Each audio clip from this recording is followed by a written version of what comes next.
ginagawa mo sa anak ko, ha? Dad, nagpapasalamat lang siya. Kahit na, ayokong hinahawakan ka ng lalaking yan. Buti ko hindi siya kriminal. Ikaw, magpasalamat ka na state witness kay Moira. Kung hindi, nakakulong ka din. Yun naman pala eh. Hindi dapat mas lagi niyo ako inaalagaan. Kasi pag ako nawala, sasakit ang ulo niya. Makakalaya si Moira. Huwag mong ipagmamalaki yan.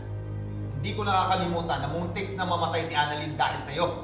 Dad, halika na, hayaan mo na siya. Tara na. Marami kang atraso sa pamilya ko. Pati father ko, na comatose dahil sa kagagawan mo. Eh, anong kinalaman ko sa sinapit ni Sir Pepe? Hindi naman ako nagtulak sa kanya sa bangin.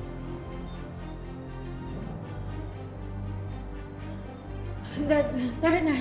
Tara na, umalis na tayo. Dad, tara na. Please.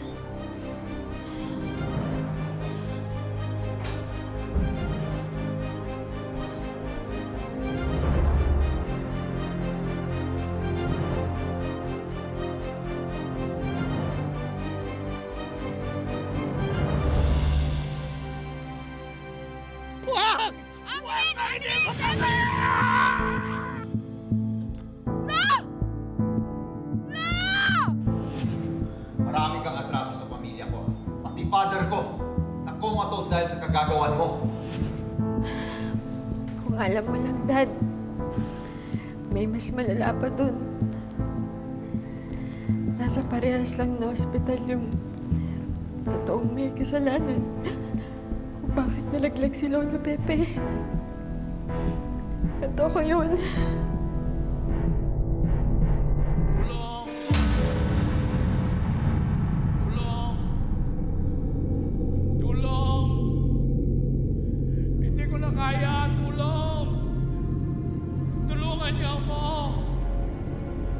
Joey! Tulungan niyo ako! Hindi ko na kaya!